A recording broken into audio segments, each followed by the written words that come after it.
예, 오늘 사도행전 28장 16절부터 31절까지 말씀을 통해서 하나님 나라의 희망을 두라라는 제목입니다. 어, 64번째 사도행전을 보고 있거든요. 오늘이 사도행전의 마지막 장이에요. 오늘 말씀을 통해서 우리 복음 가진 청년, 전문인, 산업인들 현장에 하나님께서 말씀하시는 그 음성을 들을 수 있기를 어, 바랍니다. 첫 번째로 오늘 본문은 로마의 바울이 이제 멜리데 섬에서 로마로 이제 이송되고 로마의 감옥의 형태가 가택 연금된 상태거든요. 새방을 얻어서 세를 내고 거기에 이제 어, 밖으로 나가지는 못한 상태에서 2년 동안 있게 돼요. 그때 바울이 복음을 전하고 있는 내용이 오늘 28장 마지막에 있는 내용이에요. 그러니까 28장 16절에 보면 조금 가벼운 형태의 구금 생활이 허용이 된 거예요. 세를 내고 집을 얻어서 일반 가정집에 구금된 것이죠. 상당히 배려를 받은 거예요. 이때 28장 17절에 유대인 회당이 로마에 있었는데 거기에 장로들을 청해서 어, 내가 어떤 입장으로 지금 여기 왔는지 그거를 설명하려고 유대인 장로들을 청했어요. 한때 로마의 황제가 유대인들 추방령을 내려서 다 추방했지만 철회돼서 다시 유대 공동체는 금방 회복되어졌고 그 로마에 있던 회당의 장로들을 청한 겁니다. 그러면서 28장 20절에 이름으로 너희를 보고 함께 이야기하려고 청하였으니 이스라엘의 소망으로 말미암아 내가 이 쇠사슬에 매인 바 되었노라. 이스라엘의 소망이 뭐였냐면 이스라엘 백성들의 소망은 메시아를 기다리는 거였어요. 그런데 메시아 되신 분이 오셨다. 그분은 죽으시고 부활하심으로 죽음에서 구원을 받는 소망을 직접 보여주셨다. 그래서 바울은 항상 그리스도와 부활을 전한 거예요. 이스라엘의 소망을 전하는 것이 어찌 내가 배척받을 일이냐 이러면서 자기가 왜 여기까지 죄수의 몸으로 왔는지 굉장히 복음적으로 설명하고 있는 거예요. 그런데 28장 21절에 보니까 여기에 초대받았던 로마의 유대인들이 말하는데 그들이 이르되 우리가 유대에서 내게 대한 편지도 받은 일이 없고 또 형제 중 누가 와서 내게 대하여 좋지 못한 것을 전하든지 이야기한 일도 없느니라. 21절에 그렇게 말하고 있거든요. 아니, 예루살렘의 그 유대인들은 얼마나 악랄하게 바울을 죽이려고 했냐면 추격대, 특공대를 편성해가지고 저 바울을 죽이기 전까지 내가 밥을 먹지 않겠다 하고 이를 빡빡 가는 그런 추격대를 편성해서 죽이려고 한 사람들이거든요. 근데 바울이 지금 로마에 도착했는데 분명히 편지를 도착하든지 그런 밀고자들을 보내가지고 로마에 있던 유대인들을 선동했을 텐데 들어보지 못했다는 거예요. 그리고 바울에 대한 평가를 하고 있는 편지가 도착하지 않았다는 거예요. 본 적도 없다는 거예요. 하나님의 섭리하심이에요. 지금 바울과 그 죄수들과 군인들이 탔던 배, 270명의 그 배가 풍랑 만났잖아요. 막 15일 동안 하고, 그리고 멜리데 섬에 난파됐다가 멜리데 섬에서 3개월 동안 있다가 겨울을 나고 이제 로마로 오게 된 거거든요. 아마 그 바울에 대한 어떤 그 편지의 내용을 가진 사람도 이렇게 난파된 것이 아닌가 싶기도 하고요. 또 하나의 가능성은 이 당시에 로마가 어떤 일이 있었냐면 유대인들과 초기 기독교인들이 굉장히 막 반목하고 다투는 것 때문에 로마가 이방인들에 대한 추방령을 내렸거든요. 근데 그 중에 대표적 이유가 유대인과 기독교인의 반목하는 그런 사건들 때문에 홍역을 치렀던 사건이 있었어요. 그래서 로마에서 다 추방령이 내렸을 때 브리스길라 아굴라 부부도 추방당해서 고린도 지역에 왔다가 나중에 바울을 만나잖아요. 그러니까 그런 것 때문에 조심했을 수도 있어요. 바울에 대해서 어, 어, 다른 지역에 있을 때처럼 그렇게 로마에서는 황제가 있는 곳이기 때문에 혹시 또 그런 일이 발생할까 봐 조심한 거일 수도 있는 거예요. 그러니까 이런저런 이유를 통해 가지고 하나님이 지금 전도자 바울을 보호하고 인도하고 있는 겁니다. 자, 그런데 더 신기한 것은 28장 22절에 로마의 유대인들은 일단 바울의 말을 듣기로 한 거예요. 이에 우리가 너의 사상이 어떠한가 듣고자 하니 이 파에 대하여는 어디서든지 반대를 받는 줄 알기 때문이라 하더라. 그러니까 그들은 예수를 전하는 초기 순회 전도자들이 지역마다 문제를 일으키고 있다는 소식은 알고 있었어요. 사실은 그 문제는 유대인들이 일으켰죠. 지역마다 있던 유대인들이. 흩어진 유대인들이 예수를 믿고 난 뒤에도 여전히 그들의 전통을 따라서 모세의 율법을 왜 안 지키냐, 할례를 왜 행하지 않느냐, 또 정결한 의식을 치러서 제사를 지내지 않느냐. 이방인들은 그런 거에 적용할 필요가 없잖아요. 그래서 오직 그리스도를 믿는 믿음으로 구원을 받는다. 이렇게 교육을 하니까, 신앙 교육을 하니까 그 유대인들이 바울이 전하는 곳마다 그 교회들마다 막 들고 일어났던 거거든요.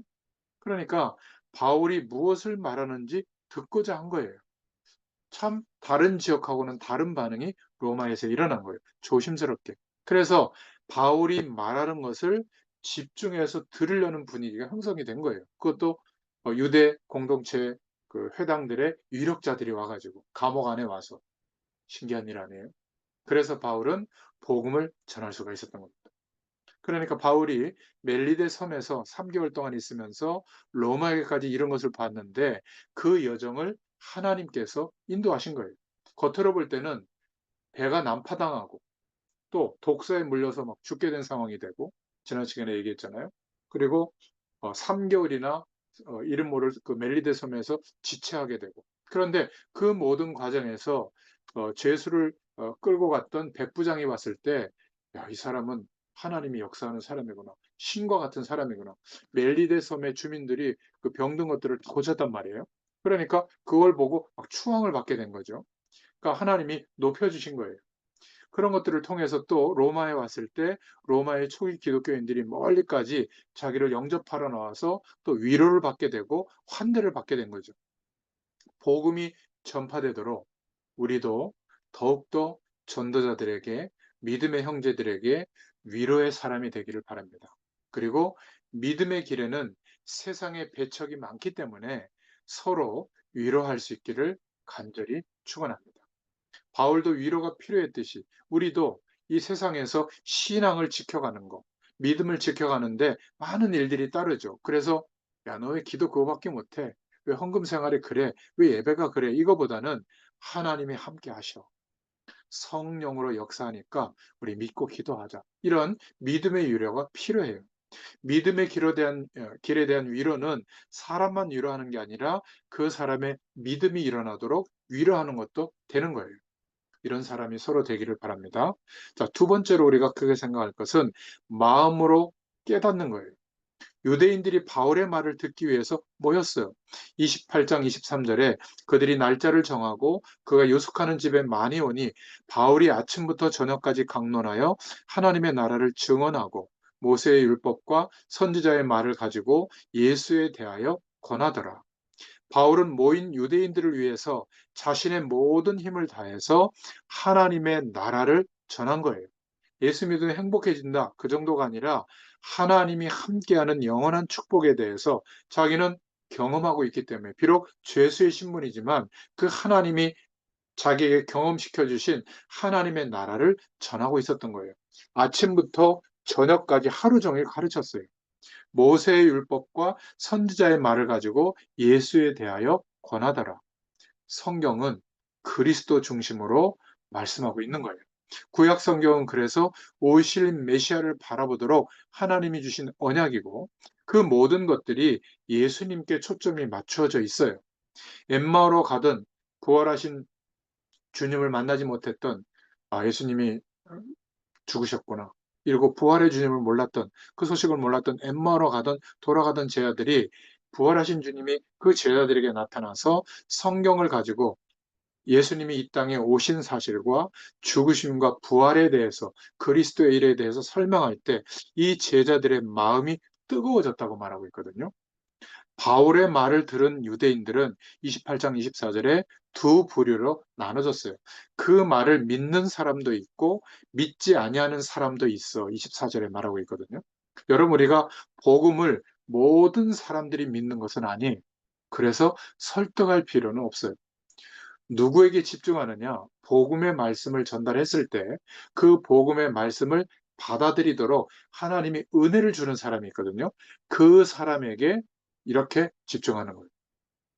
그래서 언제까지 스스로 하나님의 나라가 내게 임해 있다는 것을 알고 그 축복을 이제 스스로 누릴 수 있을 때까지. 그래서 증인의 삶을 살려고 인생의 방향을 결정할 때까지. 그러면 이제 똑같이 또 다른 사람을 도울 수 있게 되거든요. 왜냐하면 나와 함께 하시는 하나님의 축복에 대해서 설명한 내용이 계속 많아지는 거예요. 날마다 경험하니까. 예전 같으면 확 폭발했지. 어? 이것 때문에 전화기를 부시든지 말이죠. 근데 하나님의 나라의 축복을 내가 경험하니까 그래, 그럴 수 있지. 어? 복을 모르는 사람들이 막 이렇게 비 오고 이러면 후덥지근하고 이러면 어떨까 말이지. 무더워도 승질이 나고 비가 와도 승질이 나고 매사가 승질이 날 거 아니에요. 답답하니까. 인생에 대한 궁극적인 답이 없는데 얼마나 힘들겠어요. 저는 그래서 성격이 좋아서가 아니라 그럴 수 있지. 물론 나도 참는 데 한계가 있기 때문에 그 선을 넘어서서 그런 일들이 오면 저는 일단 폭발을 해요. 그래놓고 또 사과를 하지만. 아무튼 하나님의 인도하심 속에 지금 바울은 정말 희한하게도 죄수의 신분으로 로마에 갔는데 바울이 모인 그 유대인들, 유력자들에게 복음을 증거했고 성심성의껏 그랬을 때 믿는 사람과 믿지 않는 사람이 나눠지고 있다는 것. 우리가 복음을 전할 때는 힘을 다해서 전해야 되지만 모든 사람이 믿게 될 것이라는 착각은 하지 말아야 돼요. 거기까지예요. 복음을 전하는 이들의 책임은 전하는 것까지예요. 그들이 믿도록 만들어야 되는 것은 아니에요. 그것은 하나님이 하시는 것을 보고 인도받으면 돼요. 때로는 익숙하여 믿지 않는 사람들도 있는 거예요. 유대인들이 하나님의 말씀에 대해서 잘 알고 있었지만 결국 믿지 않는 사람들이 대부분이었고요. 그리스도에 대해서. 오늘날에도 교회라고 하는 예배, 절차, 분위기 이런 거에 익숙하지만 결국 하나님의 나라의 배경을 신뢰하고 내게 이루어졌고 소유했다는 것을 믿지 않으면 결국은 눈에 보이는 조건이 이루어지는 만회되는 행복한 조건 거기에서 찾다 보니까 인생관을 거기다 두거든요. 그러면 하나도 바뀌지 않아요. 우리가 좀 인격이 좀 좋아서 참다가 폭발하면 옛날로 또 돌아가는 것이죠. 그래서 이사야 말씀을 통해서 28장 27절에 바울이 마지막으로 이들에게 경고하고 있어요. 이 백성들의 마음이 우둔하여져서 27절에 그 귀로는 둔하게 듣고 그 눈은 감았으니 이는 눈으로 보고 귀로 듣고 마음으로 깨달아 돌아오면 내가 고쳐줄까 함이라 하였으니 말씀을 듣는다고 다 받아들이는 것은 아니다. 마음이 닫힌 사람도 있고요. 귀는 열렸는데 귀를 그냥 닫고 있는 거예요. 하나님의 말씀이 들리지 않도록. 눈은 영적 사실을 보지 못하는 거예요. 가장 큰 이유가 뭘까요? 이들의 마음이 다른 곳에 있는 거예요. 기적, 대단한 어떤 변화되는 일, 세상적으로 행복한 조건들, 나쁜 것은 아니지만 하나님의 나라가 예수님이 왕으로 임하시는 곳마다 임재해 있는데 예수님은 그것을 말하고 있는데 모르는 거예요. 모든 예수 그리스도를 증거했던 전도자는 내가 이렇게 예수 믿었더니 잘 됐다 이걸 말한 게 없어요. 예수님의 죽으심과 부활로 이루어진 영원한 축복을 말하고 있는 거거든요. 근데 대부분 못 알아들어요. 똑같은 한국말로 하는데 못 알아들어요. 근데 이런 거는 또 잘해요. 이거 투자하면 뭐몇 배로 얻고 말이에요. 근데 거기에 또 현혹돼 가지고 막 그동안 모아놨던 거 막 십몇 년 모아놨던 거 다 쏟아부어가지고 다 털려요. 희한하죠. 하나님의 말씀을 들을 수 있는 귀가 열리지 않은 거예요. 그들의 마음이 다른 곳에 있는 거예요. 하나님의 말씀에 대해서 알고 싶다. 하나님이 누구실까? 저 예수 그리스도 안에 그리스도가 어떤 축복일까? 하나님의 나라 뭐 자꾸 얘기하시는데 하나님의 나라의 축복이 뭘까? 이렇게 마음이 담겨진 사람에게는 성령께서 깨닫게 해주세요. 그러기에 우리는 십자가에서 죽으시고 부활하신 그리스도를 바라봐야 될 줄로 믿습니다. 주님의 마음에 우리의 마음을 열어야 돼요.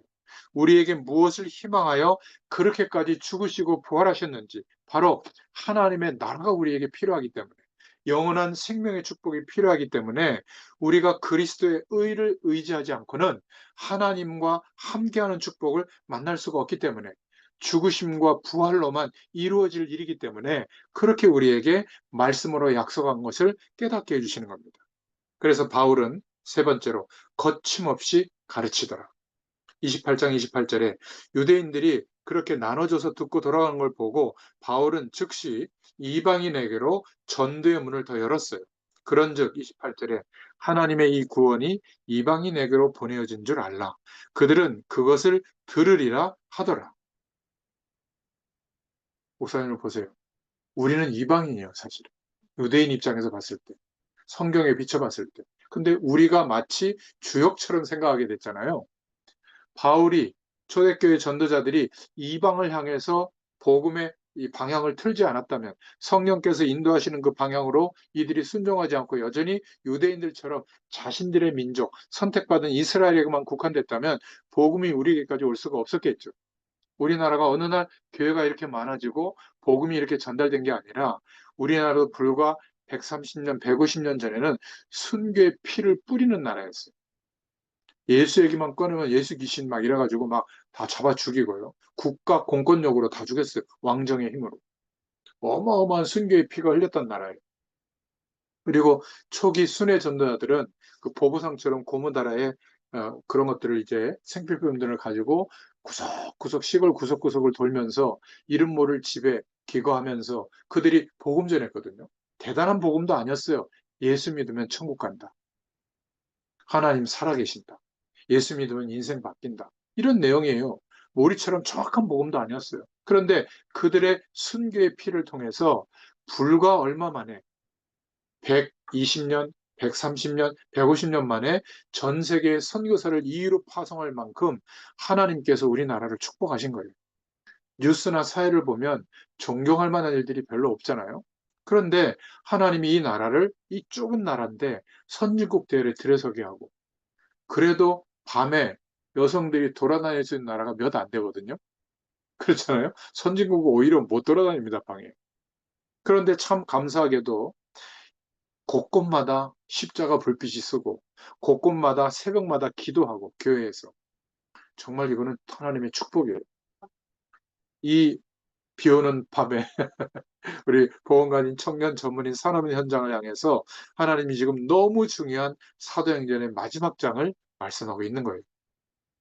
여러분, 십자가를 지신 주님의 마음에 우리의 마음을 열 수 있기를 바랍니다. 그래서 바울은 먼저 메시아를 기다리던 유대인들에게 메시아, 복음을 전했고요. 이제 메시아를 기다리진 않았지만 실제로 메시아, 그리스도가 필요한 이방인들에게 그리스도에 대해서, 메시아에 대해서 전한 거예요. 얼마 동안? 28장 30절에 바울이 온 이태를 2년 동안 자기 셋집에 머물면서 자기의 구하는 사람을 다 영접하고 이랬죠. 그러니까 이때 2년 동안에 어떤 일을 했냐면 옥중서신을 이때 쓴 거예요. 옥중서신이 뭐죠? 에베소서, 빌립보서, 골로새서, 빌레몬서가 이 시기에 쓰인 거예요.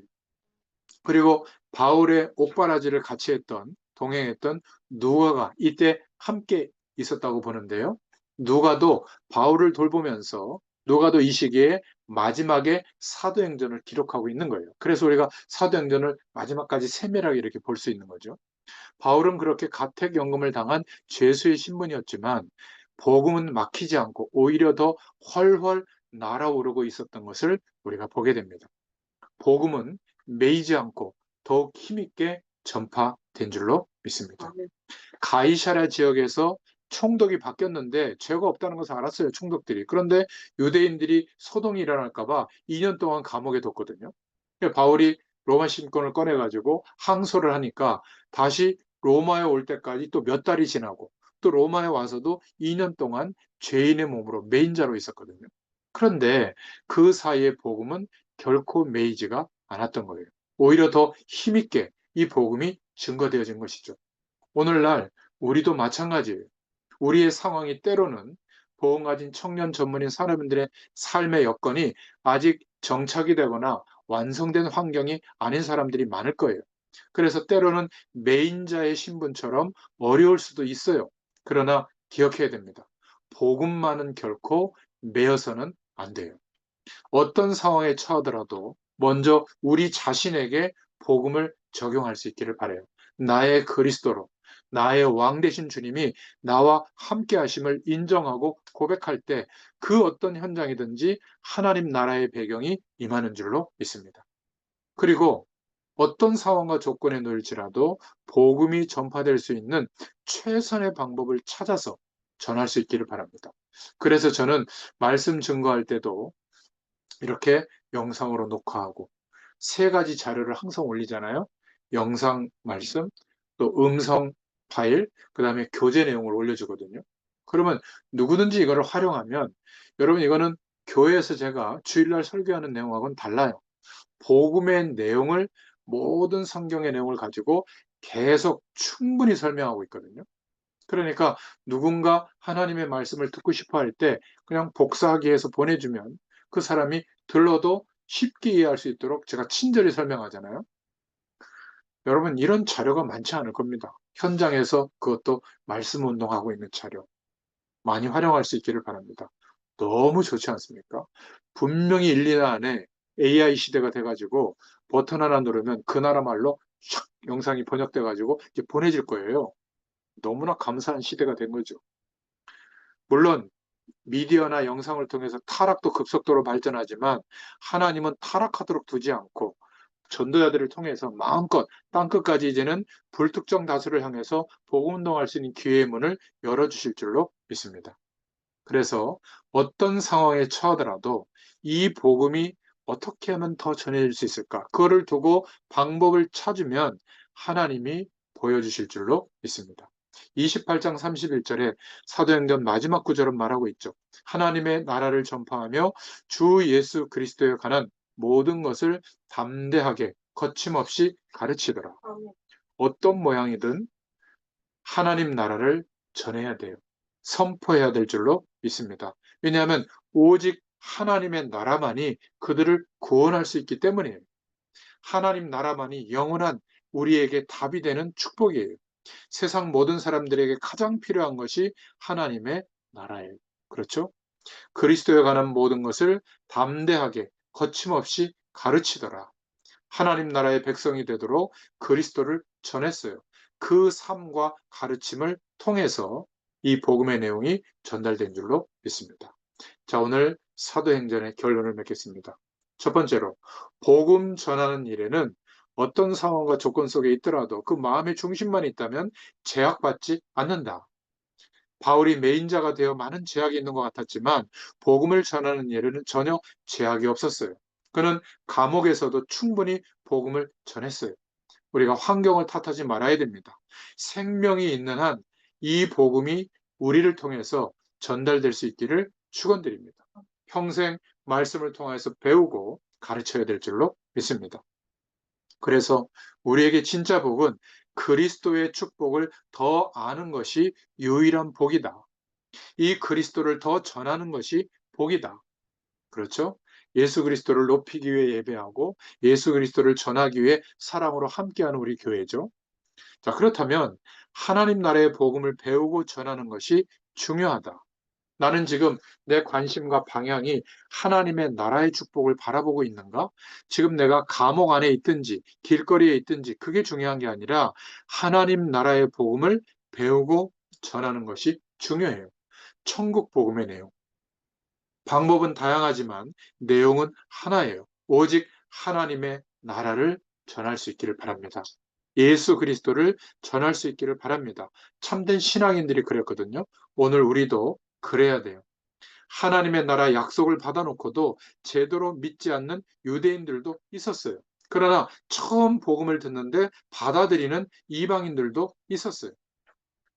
유대인과 이방인은 더 이상 중요하지 않게 된 겁니다. 우리도 이방인이었지만 이제 하나님의 나라의 축복을 받아들이고 그리스도의 의를 의지해서 이제는 이 축복의 증인으로 서게 된 줄로 믿습니다. 마지막 결론. 복음을 정말 전할 자를 하나님은 보호하십니다. 할렐루야. 바울이 복음을 전하고자 했기 때문에 하나님은 로마까지 오게 하셨고 보호해 주셨어요. 갇힌 자 같았지만 실제로는 자유롭게 전혀 꺼리낌 없이 이 복음을 전했던 거예요. 복음 전하는 것에 있어서는 전혀 방해되지 않습니다. 지금 우리의 삶이 감옥처럼 힘들지라도 다시 마음을 가다듬을 수 있기를 바랍니다. 복음을 배울 수가 있고 전할 수가 있다면 그것으로 충분하다. 그곳에서 다른 것에 마음을 팔지 말고 오직 하나님 나라에 마음을 두자. 세상에 절망하지 말고 하나님 나라에 희망을 두자.